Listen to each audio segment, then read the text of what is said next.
आइए question number 2 की बात करते हैं। देखो रिलेशन एनसीईआरटी का स्टार्ट कर रहे हैं हम लोग। एक्सरसाइज 1.1 ऑलरेडी हम पहले से रिलेशन पढ़ा चुके हैं आर एस अग्रवाल में। एनसीईआरटी का भी हम लाइव क्लास में आके बता चुके हैं, लेकिन फिर भी कुछ स्टूडेंट को प्रॉब्लम हुआ है, इसलिए हम वापस से एक्सरसाइज 1.1 का क्वेश्चन बना रहे हैं। तो सिर्फ क्वेश्चन डिस्कस कर रहे हैं, इसका थ्योरी सारा ऑलरेडी डिस्कस किया हुआ है।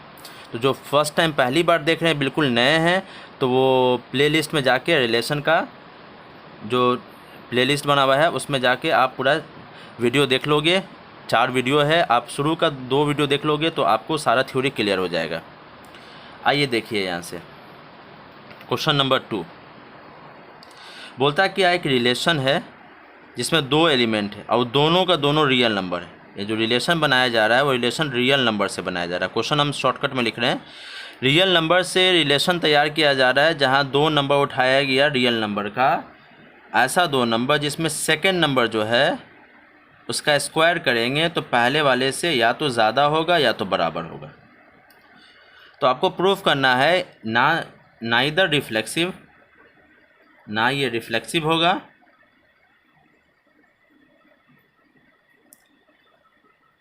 नॉट सिमेट्रिक, ना ये सिमेट्रिक होगा और नॉट ट्रांजिटिव, यानी तीनों में से कुछ नहीं होगा। यही हम लोग को प्रूफ करना है। तो जब भी इस तरह का सवाल दिखे जो रियल नंबर से बनाया गया हो और जिसमें smaller than, greater than, square, cube ऐसा कुछ रिलेशन हो, तो आप एलिमेंट लेके बनाओगे, जल्दी बनेगा। क्योंकि पहले से क्लियर है कि हमको प्रूफ करना है कि रिफ्लेक्सिव नहीं है, सिमेट्रिक नहीं है, ट्रांजिटिव नहीं है। तो माइंड में पहले से क्लियर है ना कि हमको ऐसा एलिमेंट उठाना है जो सेटिस्फाइड नहीं कर रहे रिफ्लेक्सिव को। रिफ्लेक्सिव का मतलब खुद के साथ रिलेट करता हो, यानी ए कॉमा ए, बी के जगह पे ए हो जाए। ठीक है, तो एक काम करते हैं, हम ए बराबर 1/3 मान लेते हैं। 1/3 रियल नंबर होता है।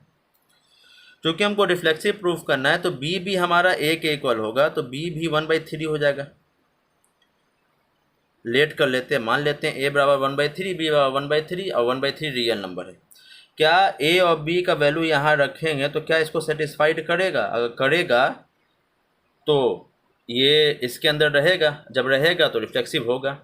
चेक कर लेते हैं। तो बी स्क्वायर ग्रेटर देन ए, ये हमारा मशीन है। इस मशीन में बी के वैल्यू रखो 1/3 का स्क्वायर और ए के जगह पे 1/3। 1/3 का स्क्वायर 1/9 और 1/3। क्या 1/9 1/3 से ज़्यादा होता है? नहीं होता है। 1/9 1/3 से ज़्यादा नहीं होता है, जबकि 1/3 1/9 से ज़्यादा होता है, उल्टा होता है। इसका मतलब ये हुआ कि अगर ए के जगह पे 1/3 रख रहे हैं और बी के जगह पे भी 1/3 रख रहे हैं, यानी दोनों एलिमेंट को सेम कर दे रहे हैं, तो इस वाले रिलेशन को सेटिस्फाइड नहीं कर रहा है। यानी जब रिलेशन दोनों एलिमेंट सेम हो जाएगा तो आर के अंदर आर को सेटिस्फाइड नहीं किया, यानी आर के अंदर प्रेजेंट नहीं रहेगा। जब ऐसा एलिमेंट आर के अंदर प्रेजेंट नहीं रहेगा तो हम बोलेंगे आर हमारा रिफ्लेक्सिव नहीं है, R is not reflexive. Reflexive का मतलब ही होता है जब खुद के साथ रिलेट करे। यहाँ तो खुद के साथ रिलेट ही नहीं कर रहा है, तो रिफ्लेक्सिव नहीं होगा। बात करते हैं सिमेट्रिक की। तो सिमेट्रिक के लिए हम ए बराबर ए कॉमा बी बराबर 1,3 ले लेते हैं। सिमेट्रिक के लिए हमेशा हम लोग पहले वैसा एलिमेंट उठाते हैं जो इस रिलेशन को सेटिस्फाइड कर रहा होता है। आप रख के देखोगे 3 का स्क्वायर 9, 9 1 से ज़्यादा होता है, यानी इसको सेटिस्फाइड कर रहा है। क्या इसका उल्टा भी इसको सेटिस्फाइड कर रहा है? अगर कर दिया तो सिमेट्रिक होगा, नहीं कर रहा है तो सिमेट्रिक नहीं होगा। चेक कर लेते हैं। यानी इस बार बी के जगह पे उल्टा रख रहे हैं, 1 को रख रहे हैं और ए के जगह पे हम लोग यहाँ पर 3 को रख रहे हैं। रख के देखो तो बी का स्क्वायर करना है तो 1 का स्क्वायर और ए का वैल्यू 3 है, तो क्या 3 1 के स्क्वायर से ज़्यादा होगा? प्रॉपर्टीज यही कहता है ना कि बी स्क्वायर ए से ज़्यादा होना चाहिए। तो क्या 1 का स्क्वायर 3 से ज़्यादा होगा? बिल्कुल नहीं, 3 मेरा 1 से ज़्यादा होता है। इसका मतलब ये हुआ कि 3,1 जो यहाँ पुटअप किया गया था वो सेटिस्फाइड नहीं कर रहा है। जब सेटिस्फाइड नहीं कर रहा है तो रिलेशन के अंदर नहीं आएगा। रिलेशन के अंदर वही एलिमेंट आ रहा है जो सेटिस्फाइड कर रहा है। तो 3, 1 सेटिस्फाइड नहीं किया तो ये रिलेशन का एलिमेंट नहीं है। तो 1, 3 रिलेशन का एलिमेंट था, लेकिन 3, 1 रिलेशन का एलिमेंट नहीं है।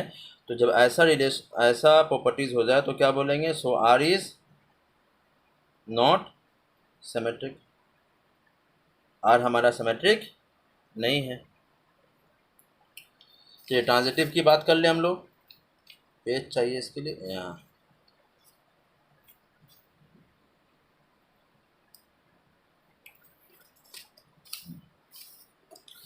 देखिए ट्रांजिटिव के लिए क्या करते हैं, लेट कर लेते हैं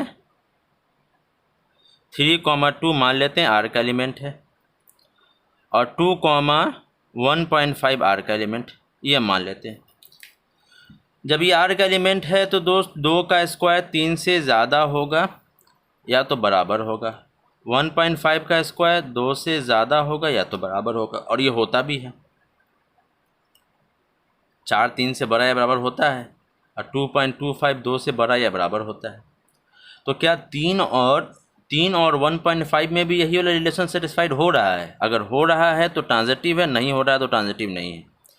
यानी 3 को यहाँ लिख लेंगे और 1.5 को उठा के यहाँ स्क्वायर कर लेंगे।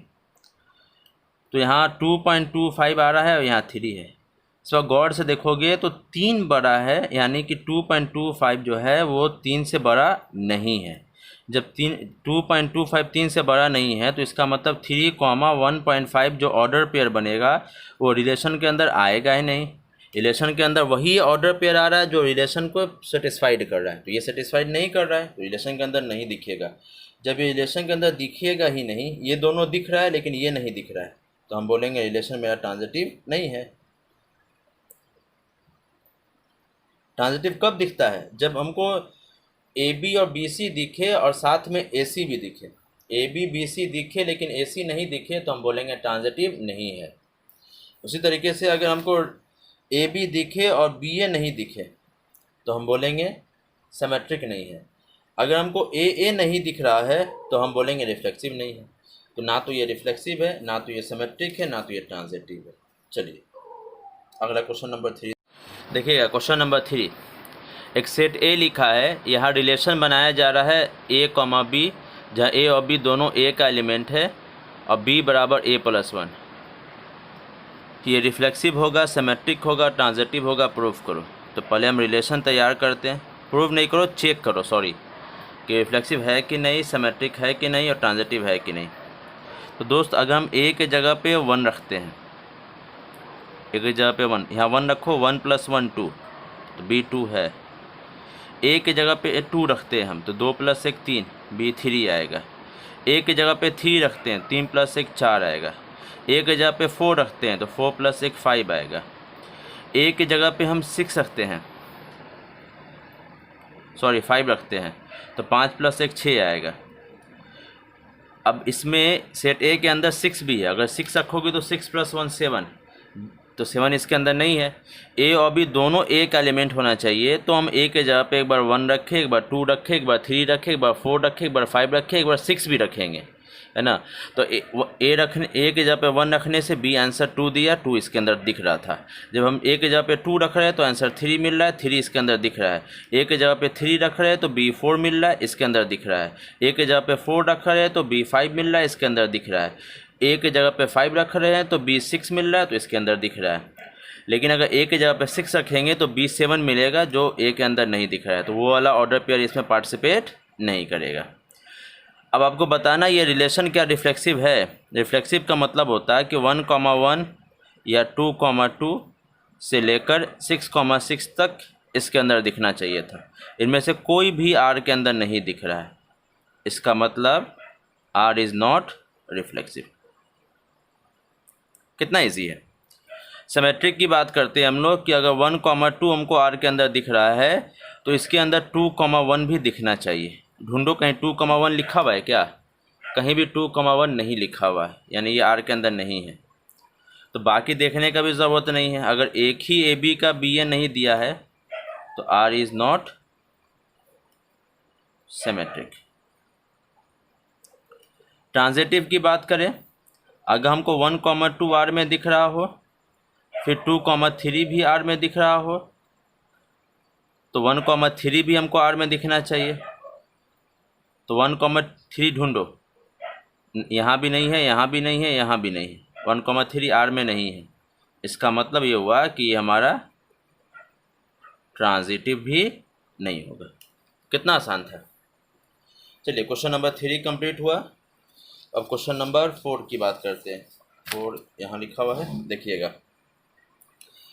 एक रिलेशन है जो रियल नंबर से डिफाइन किया गया है, जिसमें ए और बी इस तरीके से एलिमेंट है कि सेकंड एलिमेंट फर्स्ट एलिमेंट के या तो बराबर होगा या तो ज़्यादा होगा। तो आपको बताना है कि रिफ्लेक्सिव और ट्रांजिटिव है लेकिन सिमेट्रिक नहीं है। आप बताओ, अगर हम मान लेते हैं कि ए हमारा रियल नंबर है, कोई भी नंबर खुद के इक्वल होता है कि नहीं। यहाँ जो रिलेशन बनाया जा रहा है वो या तो बराबर का है या तो स्मॉलर देन का है। तो बराबर आया ना, यानी कि ए कॉमा ए इसके अंदर दिखेगा। इसके अंदर वैसा ही पेयर आ रहा है जो या तो आपस में बराबर है या तो पहला वाला दूसरे वाले से छोटा है। तो सारा बराबर वाला भी आएगा और जिसमें फर्स्ट एलिमेंट सेकंड एलिमेंट से छोटा है वो वाला भी आएगा। तो ए कॉमा ए आर के अंदर दिखेगा तो हम क्या बोलेंगे, सो आर इज रिफ्लेक्सिव। अच्छा, सिमेट्रिक के लिए क्या किया जाता है, मान लिया जाता है ए कॉमा बी आर का एलिमेंट है, यानी ये इस प्रॉपर्टीज़ को सेटिस्फाइड कर रहा है। इसका मतलब बी या तो ए के बराबर है या तो उससे ज़्यादा है। जब बी ए से बराबर है तो वो तो रिफ्लेक्सिव में देख लिया गया है। अब सिमेट्रिक में कौन सा एलिमेंट आने वाला है, बड़ा वाला। तो अगर मान लो कोई एलिमेंट किसी से ज़्यादा हो चुका है तो जाहिर सी बात है दूसरा छोटा होगा। अगर बी ए से बड़ा हो गया है तो ए बी से क्या होगा, छोटा होगा। तो तब ये हम नहीं कह सकते हैं ना कि अगर बी ए से बड़ा है, बी अगर ए से बड़ा है तो ए बी से बड़ा होगा, ये तो पॉसिबल ही नहीं है। इसका मतलब बी कॉमा ए हमको आर के अंदर दिखेगा नहीं। आर के अंदर वैसा एलिमेंट दिखेगा जिसमें सेकेंड एलिमेंट फर्स्ट एलिमेंट से ज़्यादा हो। सिमेट्रिक का मतलब होता है कि ए बी के साथ साथ बी ए भी हमको आर के अंदर दिखना चाहिए। तो अगर ए बी इस प्रॉपर्टीज़ को सेटिस्फाइड कर रहा है तो बी ए इस प्रॉपर्टीज़ को अपने आप सेटिस्फाइड नहीं करेगा, क्योंकि प्रॉपर्टीज़ है ग्रेटर देन का। जब कोई एक दूसरे से ज़्यादा हो चुका है दूसरा पहले से छोटा होगा। तो इसका मतलब R is not symmetric. Transitive की बात करें, इसके लिए ए कॉमा बी मान लेते हैं आर का एलिमेंट है एंड बी कॉमा सी मान लेते हैं आर का एलिमेंट। इसका मतलब बी मेरा ए से ज़्यादा है और इसका मतलब सी मेरा बी से ज़्यादा है। ये वैल्यू ए से ज़्यादा है और ये वैल्यू बी से ज़्यादा है। अपने आप सी जो होगा बी से भी बड़ा है तो सी ए से भी बड़ा होगा। तो ए कॉमा सी मेरा आर के अंदर दिख गया। ए बी आर के अंदर था, बी सी आर के अंदर था और ए सी भी आर के अंदर आ गया। तो हम क्या बोलेंगे, सो आर इज ट्रांजिटिव। कितना इजी है। ये रिफ्लेक्सिव है क्योंकि यहाँ इक्वल वाला भी एलिमेंट आ रहा था। सिमेट्रिक नहीं है क्योंकि जब एक दूसरे से बड़ा हो चुका है तो दूसरा पहले से कभी बड़ा नहीं होगा। ट्रांजिटिव है। क्वेश्चन नंबर 4 क्लियर हो गया। क्वेश्चन नंबर 5 की बात करते हैं। देखिए क्या कहता है। क्वेश्चन नंबर 5 बिल्कुल क्वेश्चन नंबर 2 की तरह है। यहाँ पर देखना, क्वेश्चन नंबर 2 हम नहीं बताए ना, बताएंगे थोड़ी देर में। नहीं सॉरी, बता दिए हैं, ध्यान ही नहीं रहता। देखो यहाँ एक रिलेशन बनाया जा रहा है रियल नंबर से, जहाँ पे एलिमेंट ए और बी लिया गया, जहाँ बी का क्यूब ए से या तो ज़्यादा है या तो बराबर है। इसको भी हम एलिमेंट लेकर ही बनाएंगे तो जल्दी बनेगा और समझ में भी आएगा। तो पहले हम मान लेते हैं 1/3 ए बराबर 2 में भी 1/3 लिए थे। क्योंकि रिफ्लेक्सिव प्रूफ करना है, रिफ्लेक्सिव में खुद के साथ रिलेट करना चाहिए, तो बी भी हमारा ए हो जाएगा। तो अगर हम बी के जगह पे ए लिख दें तो बी का वैल्यू भी 1/3 लिख दें। इस प्रॉपर्टीज़ के अनुसार बी का क्यूब करना है हमको, तो 1/3 का क्यूब हो जाएगा 1/27। अब आपको देखना है 1/3 यानी ए, 1/27 यानी बी का क्यूब, इन दोनों में बड़ा कौन है, तो ये वाला वैल्यू बड़ा है। जबकि प्रॉपर्टीज़ कहता है कि बी का क्यूब ए से बड़ा होना चाहिए या बराबर होना चाहिए, और यहाँ पे ए जो है बी के क्यूब से बड़ा हो गया। इसका मतलब इस प्रॉपर्टीज़ को सेटिस्फाइड नहीं किया, यानी ए कॉमा ए मेरा इसके अंदर दिखेगा ही नहीं, क्योंकि इसके अंदर वही एलिमेंट दिख रहा है जो इस प्रॉपर्टी को सेटिस्फाइड कर रहा है। यहाँ ए कॉमा ए इस प्रॉपर्टीज़ के अपोज चला गया तो ये इसके अंदर प्रेजेंट नहीं होगा। जब प्रेजेंट नहीं होगा तो क्या बोलेंगे, so R is not reflexive. बहुत ही बकवास क्वेश्चन होता है इस तरह का। आइए बात करते हैं सिमेट्रिक की। तो सिमेट्रिक के लिए लेट कर लेते हैं। आप एलिमेंट मान सकते हो, चलो 1,3 मान लेते हैं जो 2 में माने थे। रिलेशन का एलिमेंट है, यानी a बराबर 1 b बराबर 3। b का क्यूब जाहिर सी बात है a से यानी 1 से ज़्यादा होगा। क्लियर, यानी 27 1 से ज़्यादा होगा।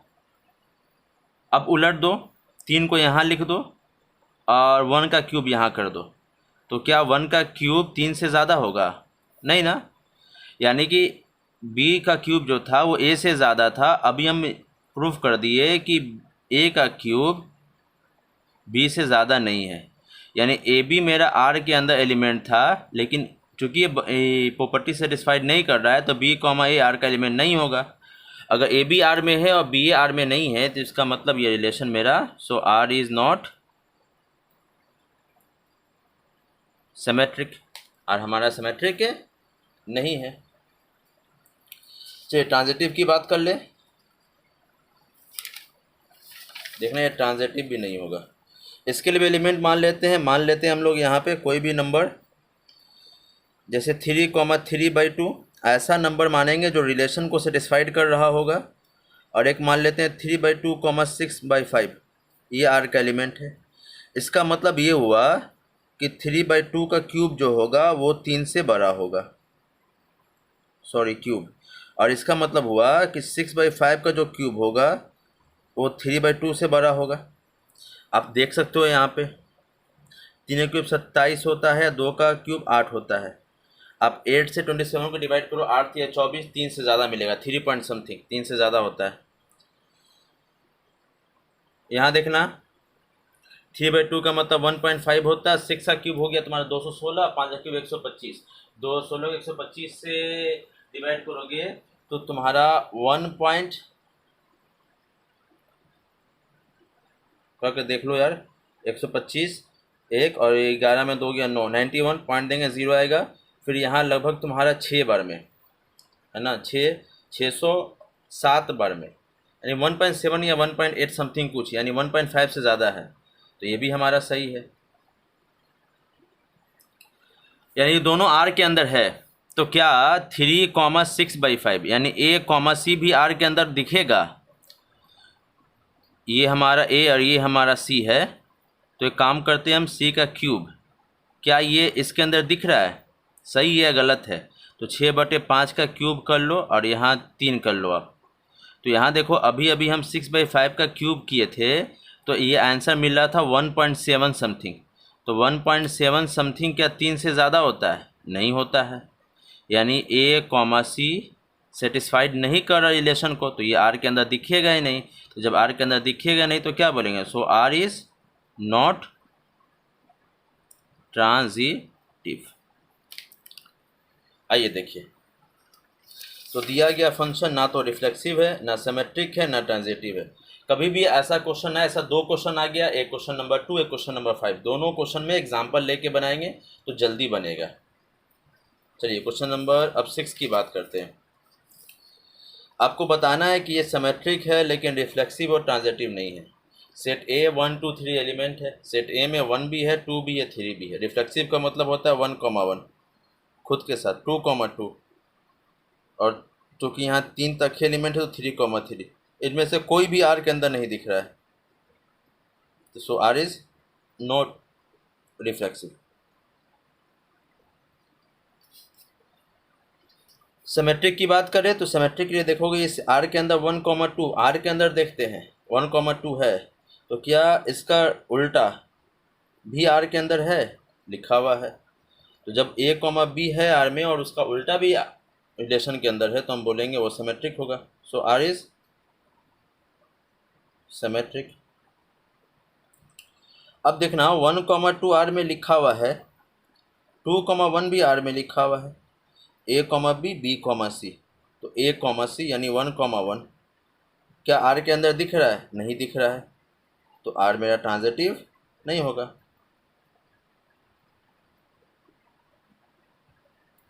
कितना आसान है। चलिए अब क्वेश्चन नंबर में बात कर लेते हैं सीधे। 7, 8, 9, 10, 11 ये आप बनाइएगा। क्वेश्चन नंबर 12 से स्टार्ट कर रहे हैं हम। देखना यहाँ पे बोलता क्या है, एक सेट है सारे ट्रायंगल का, बहुत सारा ट्रायंगल है। उस सेट का नाम कुछ भी दे देगा, यहाँ पे ए बी सी कुछ भी है। उनमें से कोई 2 ट्रायंगल उठाया गया और ऐसा 2 ट्रायंगल उठाया गया जिसमें पहला दूसरे से सिमिलर है। तो प्रूफ करो कि इक्विवेलेंस रिलेशन होगा। इक्विवेलेंस रिलेशन का मतलब वो रिफ्लेक्सिव होगा, सिमेट्रिक होगा और ट्रांजिटिव होगा। तो आप बताओ रिफ्लेक्सिव का मतलब खुद के साथ रिलेशन। क्या कोई भी ट्रायंगल खुद के साथ सिमिलर होता है कि नहीं? सिमिलर क्लास 10th के ज्योमेट्री में था। साधारण भाषा में बोले तो एक जैसा दिखना। क्या कोई ट्रायंगल खुद के जैसा दिखता है कि नहीं? लिखेंगे any triangle is similar to itself. कोई भी ट्रायंगल खुद के सिमिलर होता है। इसका मतलब T1 भी खुद के सिमिलर होगा। तो T1 कॉमा T1 आर के अंदर दिखेगा। आर के अंदर वो दोनों ट्रायंगल का जोड़ा पेयर दिख रहा है जो आपस में सिमिलर है। तो T1 खुद के सिमिलर है तो ये आर के अंदर दिखेगा। जब ऐसा एलिमेंट आर के अंदर दिखने लगे तो हम क्या बोलेंगे? So R is reflexive. Symmetric की बात कर रहे हैं तो सिमेट्रिक के लिए लेट कर लेते हैं। मान लेते हैं कि T1 कॉमा T2 आर का एलिमेंट है, यानी कि T1 is similar to T2। ये हम मान लिए।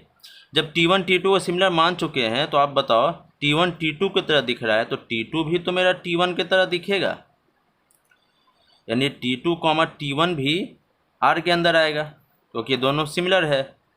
तो जब ए बी आर में था और बी ए भी आर में हो गया तो सो आर इज सिमेट्रिक। चलिए ट्रांजिटिव की बात करें हम लोग, पेज प्लॉट लेते हैं। तो ट्रांजिटिव के लिए लेट करते हैं हम लोग।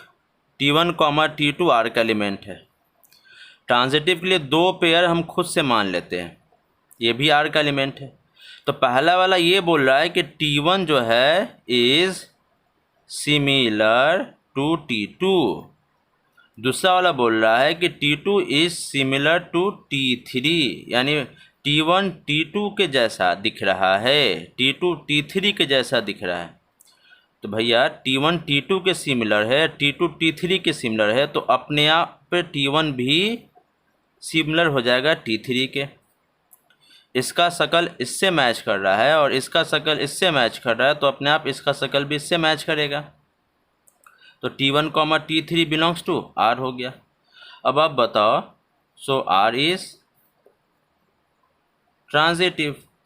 तो जब रिलेशन रिफ्लेक्सिव भी हो गया, सिमेट्रिक भी हो गया और ट्रांजिटिव भी हो गया तो हम क्या बोलेंगे? जब तीनों हो गया तो सो R इज रिफ्लेक्सिव। अब देखना ये सेकंड पार्ट वाले क्वेश्चन के लिए जो भी पढ़े नहीं हैं हम, 2 ट्रायंगल अगर सिमिलर है, अगर एक का साइड ए बी सी है दूसरे का डी ई एफ है, जब दोनों ट्रायंगल सिमिलर होता है तो कॉरस्पॉन्डिंग साइड का ratio A by D, C by F और B by E, corresponding side का रेशियो यानी सम्मुख भुजाओं का अनुपात इक्वल होता है। अब इसी पर इसका सेकंड पार्ट वाला क्वेश्चन देखो, यहाँ लिखा है 3 ट्रायंगल दिया है T1 T2 T3। पहले ट्रायंगल के तीनों साइड का लेंथ 3, 4, 5 है, दूसरे वाले ट्रायंगल के साइड का लेंथ 5, 12, 13 है और तीसरे वाले साइड का लेंथ, ट्रायंगल के साइड का लेंथ 6, 8, 10 है। सवाल ये कहता है कि इनमें से कौन सा 2 ट्रायंगल इस रिलेशन को सेटिस्फाइड कर रहा है। तो इस रिलेशन को वही 2 ट्रायंगल सेटिस्फाइड करेगा जो एक दूसरे के सिमिलर होगा। चूँकि यहाँ साइड का लेंथ दिया है तो ये वाला प्रॉपर्टी जो सेटिस्फाइड कर देगा वो सिमिलर होगा। तो अब देखना, अगर हम T1 T2 की बात करें तो 3/5, 4/12, 5/13, 3/5, 4/12, 5/13 बराबर नहीं है, तो ये दोनों सिमिलर नहीं होगा। अगर हम T2 T3 की बात करें तो 5/6, 12/8 और 13/10 ये भी बराबर नहीं है, ये भी बराबर नहीं है, तो ये भी सिमिलर नहीं होगा।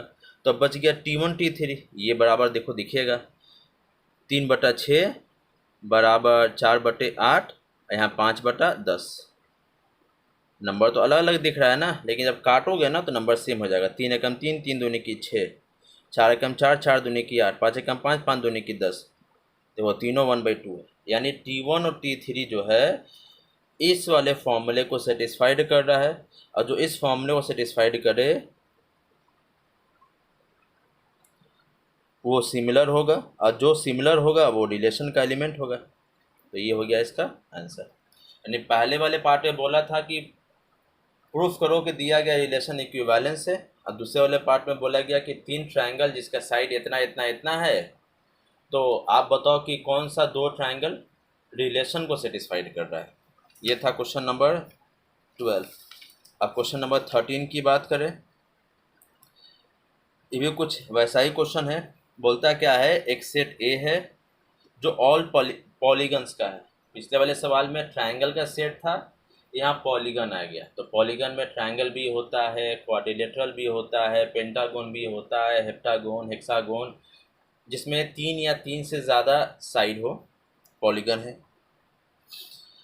अब एक रिलेशन बनाया जा रहा है जिसमें 2 पॉलीगन को उठा के लाया जा रहा है। कैसा 2 पॉलीगन? जिसमें नंबर ऑफ साइड सेम हो। नंबर ऑफ साइड क्या हो? सेम हो। यानी दोनों ट्रायंगल हो सकता है, 3-3 साइड है दोनों में। दोनों पेंटागन हो सकता है, दोनों में 5-5 साइड हो जाएगा।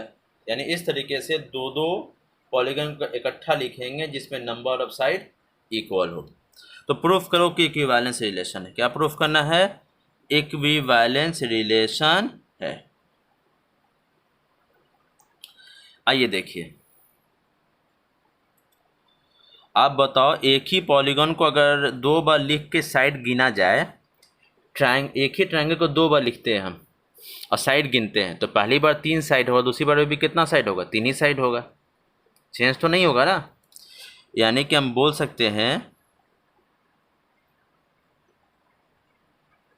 नंबर ऑफ साइड्स ऑफ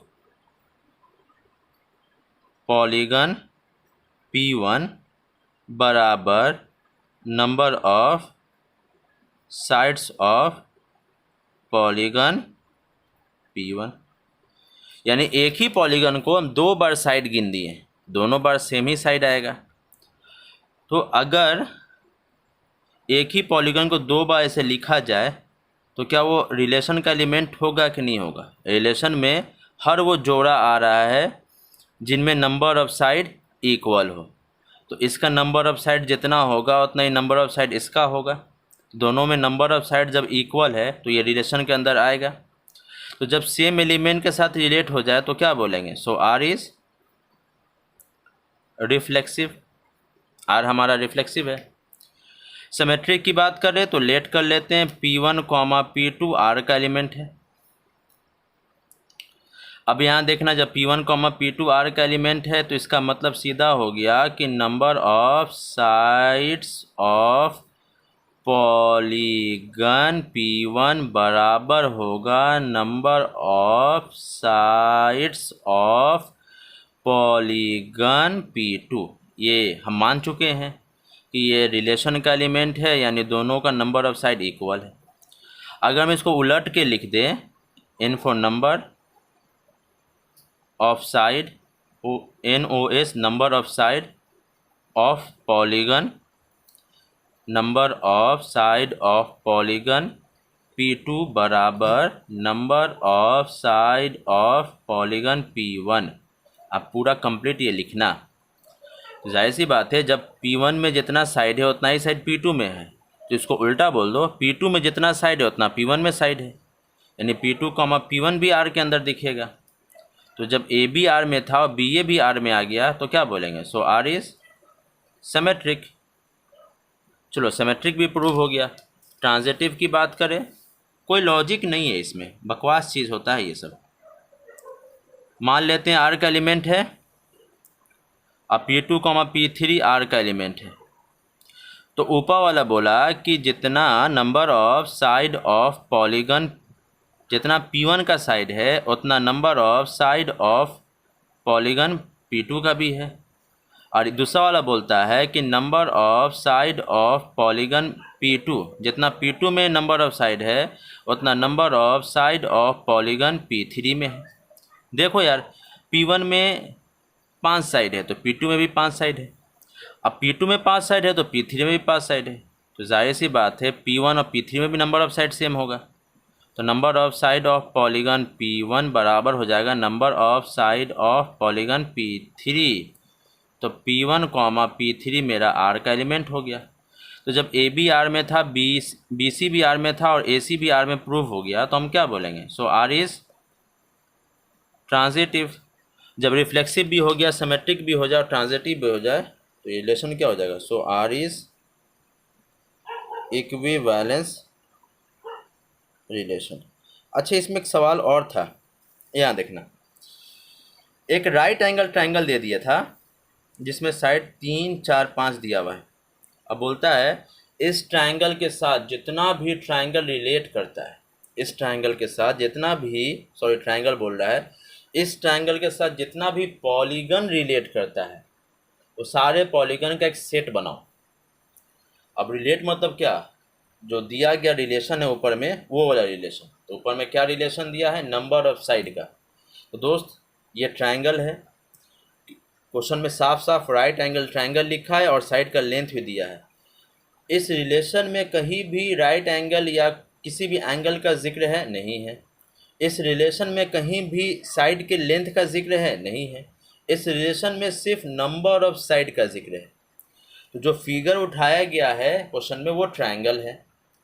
तो ट्रायंगल में 3 साइड होते हैं, तो आपको वो सारा पॉलीगन को इकट्ठा करके एक सेट तैयार कर देना है जो इसके साथ रिलेट कर रहा है। तो ये तो खुद ट्रायंगल है, तो ट्रायंगल के साथ यहाँ कौन रिलेट करेगा? क्योंकि relation number of side equal का है, तो ट्रायंगल के साथ 3 साइड वाला फिगर रिलेट करेगा।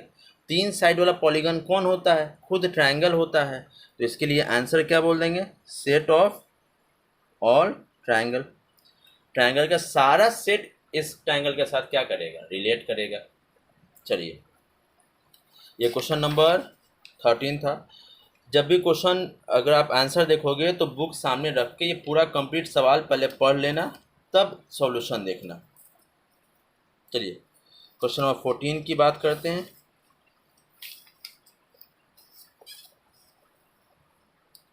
एक रिलेशन है, जैसे वहाँ पहले वाले 12 में ट्रायंगल का क्वेश्चन था, 13 वाले में पॉलीगन का क्वेश्चन था, 14 वाले में लाइन का क्वेश्चन है। तो बहुत सारे लाइन में से 2 लाइन को छाट कर एक रिलेशन बनाया जा रहा है। कौन से 2 लाइन इसमें आएंगे? जो आपस में पैरेलल होगा। L1 is parallel to L2, यानी जो 2 लाइन पैरेलल होगा उसका ऑर्डर पेयर तैयार होगा, रिलेशन बन जाएगा। तो आपको शो करना है कि इक्विवेलेंस रिलेशन है, पहले यहाँ तक, फिर आगे बाद में पढ़ेंगे। तो आप बताओ, कोई भी लाइन खुद के पैरेलल तो होता है, तो लिखेंगे L1 is parallel to itself. L1 खुद के पैरेलल होगा, यानी L1 L1 R के अंदर आएगा। R के अंदर वो दोनों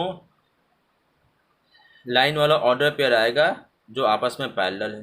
तो ये आपस में पैरेलल है तो ये रिलेशन के अंदर दिखेगा। जब रिलेशन में खुद के साथ रिलेट होता हुआ एलिमेंट दिख जाए तो हम बोलेंगे वो रिलेशन कैसा है? रिफ्लेक्सिव है। सिमेट्रिक के लिए क्या करते हैं? मान लेते हैं L1 L2 R का एलिमेंट है।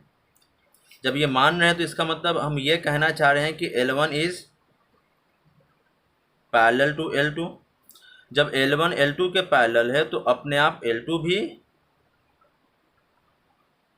L1 के पैरेलल होगा। तो L2 L1 belongs to R हो गया। तो अब बताओ, ए बी लेकर चले थे, बी ए आ गया, तो हम बोलेंगे R इज सिमेट्रिक। ट्रांजिटिव की बात करें तो इसके लिए लेट करेंगे 2 ऑर्डर पेयर, मान लेते हैं ये R का एलिमेंट है एंड L2 कॉमा L3 भी R का एलिमेंट है। तो ये वाला बोलता है कि L1 जो है वो पैरेलल है L2 के, और ये वाला बोलता है L2 जो है वो पैरेलल है L3 के। L1 L2 के पैरेलल है, L2 L3 के पैरेलल है, तो अपने आप L1 भी पैरेलल होगा L3 के। तो इसका मतलब L1 कॉमा L3 भी ऑर्डर पेयर बनेगा रिलेशन का। तो जब ऐसा हो जाए तो हम क्या बोलेंगे? सो R इज ट्रांजिटिव। अब तो भूल ही जाओ, जब रिफ्लेक्सिव सिमेट्रिक ट्रांजिटिव हो जाए तो क्या बोलेंगे? इक्विवेलेंस। कंप्लीट। अब सेकंड पार्ट सवाल का पढ़े हम। तो बोलता है जैसे पिछले सवाल में था ना कि ट्रायंगल दिया हुआ था, उस ट्रायंगल से जितना भी पॉलीगन रिलेट करता था सारे पॉलीगन का सेट बताओ, ये क्वेश्चन था। तो हम बोले थे सेट ऑफ ऑल ट्रायंगल, क्योंकि जितना भी ट्रायंगल का सेट है सब का सब दिए गए ट्रायंगल से रिलेट कर रहा था। तो वैसे क्वेश्चन यहाँ है, एक लाइन दिया हुआ है, अब बोलता है इस लाइन के साथ जितना भी लाइन रिलेट कर रहा है उसका एक सेट बनाओ। इस लाइन के साथ जितना भी लाइन रिलेट कर रहा है उसका एक सेट बनाओ। तो आप बताओ यहाँ रिलेशन कैसा है? पैरेलल का है। तो इस लाइन के साथ जितना भी लाइन पैरेलल होगा सब इकट्ठा करके लिख दो, वो हमारा सेट है। इस लाइन के साथ पैरेलल जितना भी लाइन होगा, तो लाइन का इक्वेशन दिया हुआ है। तो अब देखना यहाँ से, जब दो लाइन पैरेलल हो ना, तो जब इक्वेशन दिया है तो इक्वेशन की मदद से समझाते हैं हम। जब लाइन पैरेलल हो तो दोनों के इक्वेशन में x वाला और y वाला बिल्कुल सेम होता है, सिर्फ दोनों का कांस्टेंट बदलता है। सिर्फ दोनों का कांस्टेंट बदलेगा, x और y वाला बिल्कुल डिक्टो सेम होगा। तो आपको बताना था वो लाइन जो इसके पैरेलल है। तो अगर लाइन इसके पैरेलल होगा तो x वाला y वाला तो डिक्टो सेम होगा। तो लिखेंगे set of all line related to the lines. कौन सा लाइन्स? दो लाइन होना चाहिए y बराबर 2x + 4। इस लाइन के साथ वो सारा लाइन जो रिलेट कर रहा है तो दोनों में x वाला y वाला बिल्कुल डिक्टो सेम होगा। अरे सॉरी, ध्यान नहीं दिए थे हम। Set of all line related to the lines y बराबर 2x + 4। तो अभी हम बताएं कि अगर इस लाइन के पैरेलल अगर हमको लाइन बनाना है तो दोनों में x और y वाला डिक्टो सेम लिखेंगे, सिर्फ दोनों में अंतर क्या होगा? कांस्टेंट का। तो इसमें कांस्टेंट 4 है, तो इसमें कांस्टेंट कुछ भी हो सकता है, तो मान लेते हैं d। तो यही हो गया हमारा आंसर। ये वो लाइन है, अब d के वैल्यू 1 होगा तो जो लाइन बनेगा वो इसके पैरेलल है। d का वैल्यू 0 हो जाएगा तो जो लाइन बनेगा वो भी इसके पैरेलल होगा। d का वैल्यू 3 हो गया तो जो लाइन बनेगा वो भी इसके पैरेलल है। d का वैल्यू -1 हो जाए, जो लाइन तैयार होगा वो भी इसके पैरेलल है। तो ये उन सभी लाइनों का इक्वेशन है जो इसके साथ रिलेट कर रहा है। क्लियर? ये क्लास 11 के कॉन्सेप्ट से आया है। एक्सरसाइज ख़त्म हुआ। बहुत बकवास एक्सरसाइज है ना? इसमें समझाने को कुछ बड़ा ज़्यादा चीज़ नहीं है, इसलिए रिस्ट्रिक्शन बहुत है इसके अंदर। चलिए मिलते हैं हम लोग नेक्स्ट वीडियो में।